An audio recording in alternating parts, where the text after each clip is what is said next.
In the last episode, we discussed the early history of a mansion in the Los Feliz area of Los Angeles with a mysterious past. So far, there have been 3 deaths, the original owners who got sick and died within a month of each other, only living there for 3 years. The property itself was a headache for the family afterward, which took nearly 4 years before selling it. But that was only where the nightmare began. Welcome to the conclusion of a special 2-part episode of Nightmare Houses.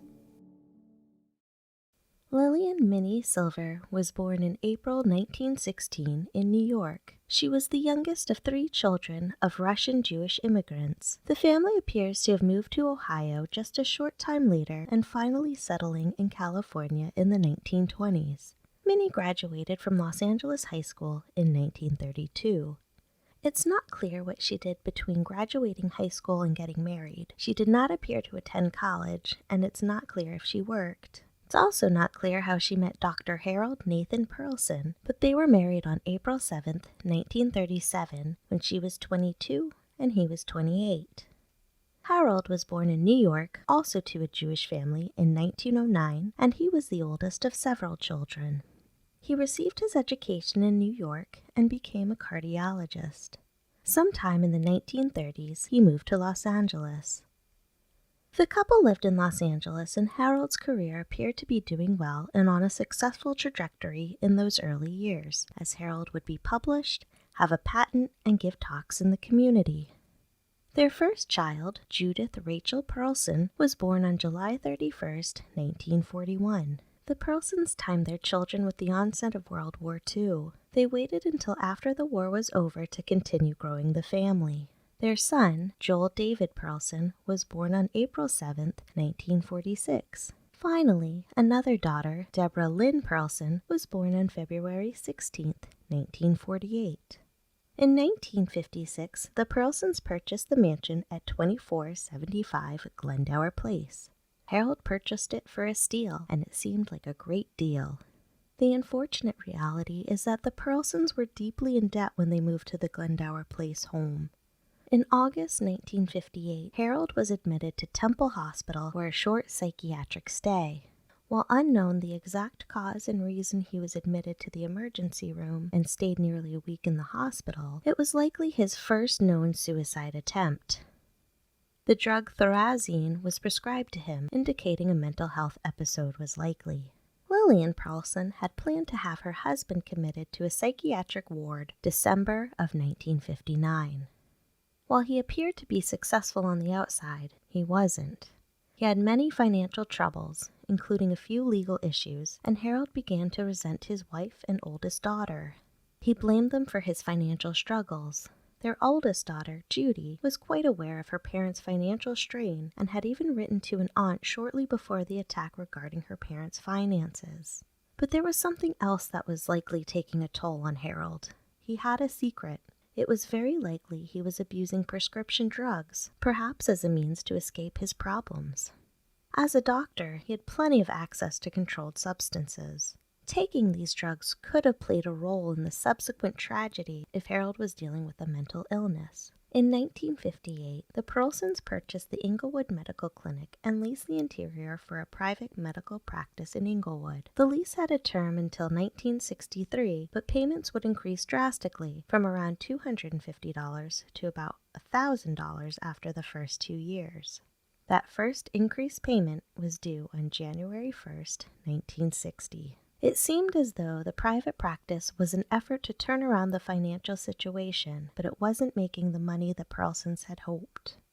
Around 4:30 a.m. on Sunday, December 6, 1959, Harold stood over his wife's twin bed where she was sleeping in the master bedroom, held a ball-peen hammer up above her head, and struck her several times over the back of the head. Dr. Pearlson was a slight man, only about 5'7" and weighing about 150 pounds. It might have been more difficult for him to kill his wife than he thought. When he struck her, it was not enough to fracture the skull, but it did cause a 3.5-centimeter laceration to the back of her head, 2 abrasions, including a superficial diamond-shaped abrasion, and 2 minor cuts just above her right ear. Lillian was asleep when she was struck over the head and never woke up. She never screamed or made much sound to rouse anyone. After striking his wife over the head at least 3 times, Harold went through the Jack and Jill bathroom connecting the master bedroom and Judy's room. It's unclear if Harold turned on her light or left them off, but either way, just as he was bringing down his hammer on his oldest daughter's head while she slept, she woke up just in time to turn her head to avoid mortal injury. Like her mother, she received a superficial laceration to the head, but screamed and ran out of the bedroom through the Jack and Jill bathroom, where she likely saw her mother choking on her own blood. It's unknown if Judy was awakened by the sounds of her father coming into the room or just some feeling, but she was spared at the last moment.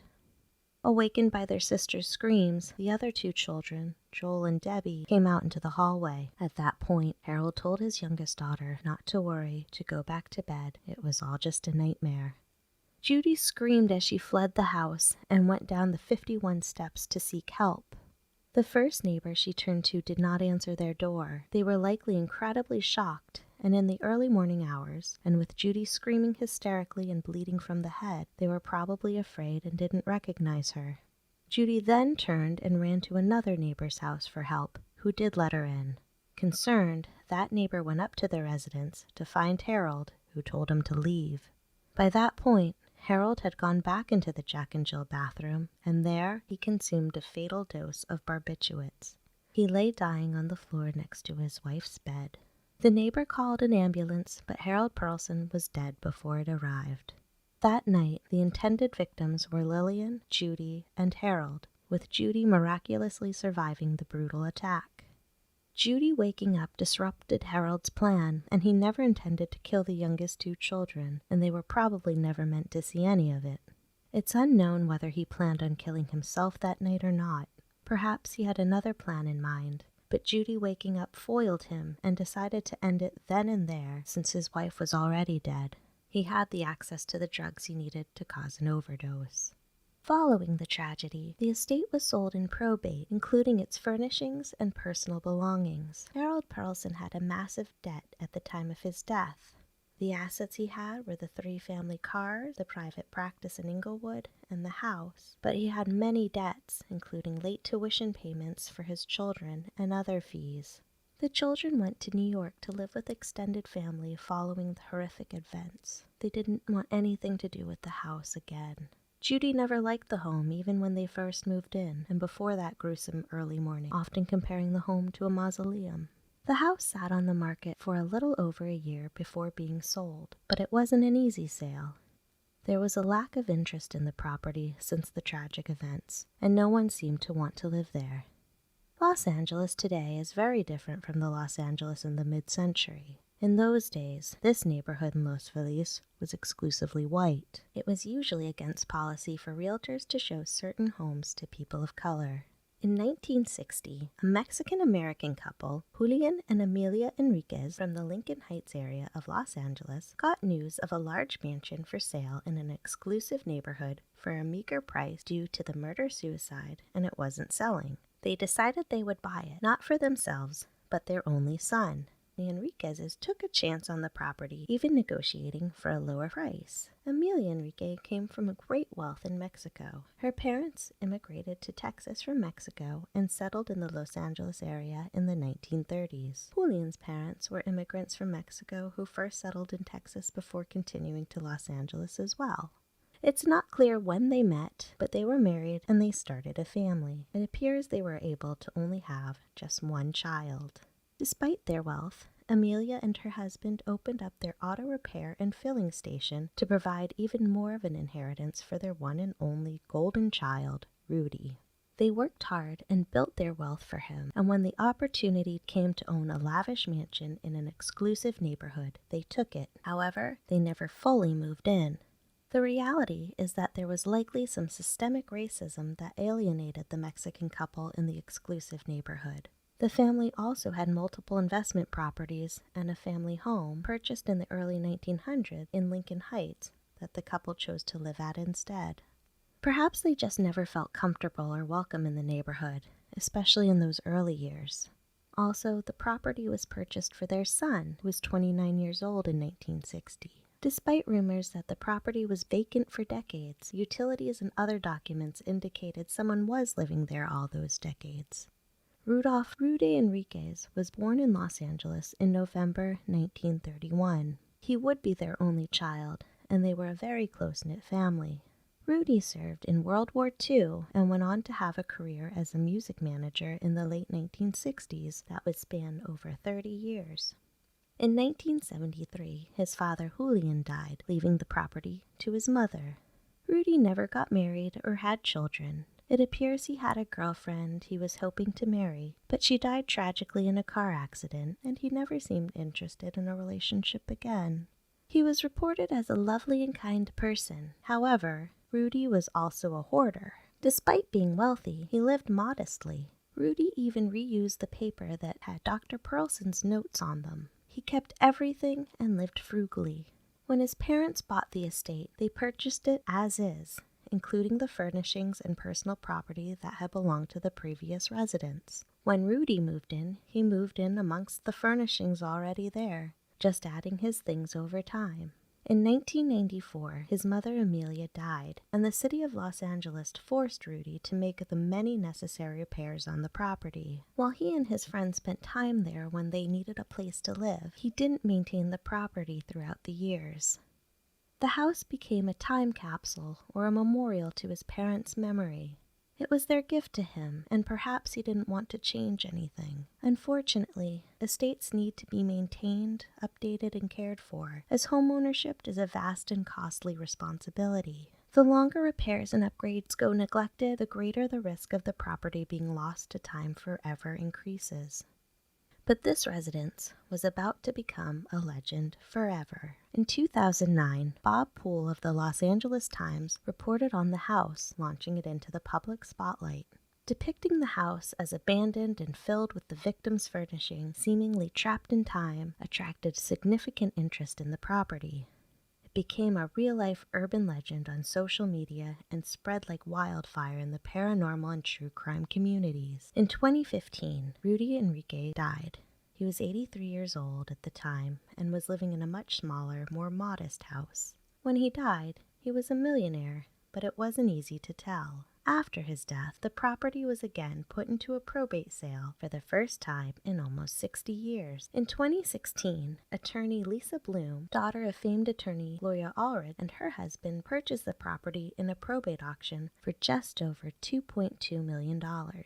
Before it sold, the owners completely gutted it down to the studs in hopes of a renovation. The elaborate built-ins, the attic speakeasy with light fixtures that looked like small barrels, and the walls that witnessed all those deaths were gone. A woman obsessed with a reality TV star, Stassi Schroeder, stole a piece of property, specifically the notorious light switch plate that remained in Judy's room of the house, for attention. Her husband was the realtor to the couple that purchased the property. She went in, and when she had the chance, she stole the plate from Judy's room to give as a gift to Schroeder, who herself was a fangirl of the Los Feliz murder house. It should be made clear that it's unacceptable to trespass or steal from a property that doesn't belong to you. It's disrespectful to the owners, the property, and ultimately the victims. It's also disrespectful to the neighborhood residents. It's also unsafe. Lisa and Brandon planned to live there. Lisa's dream neighborhood was Los Feliz, but after some renovations, the couple listed the property for sale for $3.5 million in December 2019. It was sold to a real estate investor through an LLC in December 2020 for $2.3 million.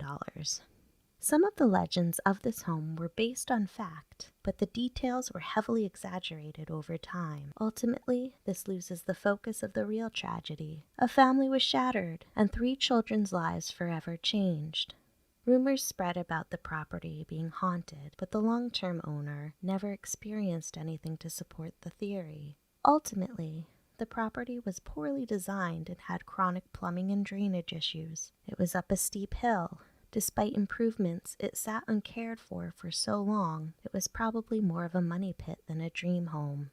The early deaths in the home could be attributed to perhaps a mole due to stagnant water from flooding. Heavy rains hit the Los Angeles area in 1927 and in 1932. Antibiotics still weren't around in the home's early history, and death was more common from superficial infections than they are today, so those early deaths in the house, while tragic, weren't terribly uncommon. Dr. Pearlson wanted to live beyond his means. He took the opportunity to purchase a house in a nice neighborhood for a reasonable price that was too good to be true. Ultimately, it was just another contributing factor to his violent breakdown. The subsequent owners were the opposite of the Pearlsons, wealthy, but living quietly and modestly. The Enriquez family wanted to leave their only son an impressive home and plenty of assets for him in a time when it was harder for families of color to do so. But the house was just too big and just needed too much work. Rudy's hoarding tendencies only added to the myths and the legends as he left a treasure trove of accumulated stuff from the past. The Enriquez family did use the property all those decades. It just didn't appear that way. And the property was left almost as a shrine or memorial to Rudy's parents after they were gone. The home's history is steeped in tragedy, and the place has a frequency of sitting unlived in for long periods of time. Still, the house itself, the location, perhaps the design, and any other maintenance issues made it an undesirable place to live. A tragic murder-suicide added to the legend and will forever be tied to a horrible event in the early morning hours of December 6, 1959. The tragedy is remembered, but the victim, the real victim, Lillian Minnie Pearlson, is still very much forgotten in the midst of all the rumors and lore. She seemed like a good wife and mother and loved her children very much. Since the new owners have taken the property in 2020, it's been reported they plan to restore the mansion to its original 1920s charm. Hopefully, they will recreate that hidden speakeasy in the attic, but it seems there are administrative and other issues that need to be resolved with the city of Los Angeles before any work can be done. The property still sits vacant with a gutted interior as of this recording. Thank you for listening to a special 2-part episode on nightmare houses. For more information, including photos and references, please visit www.nightmarehouses.com.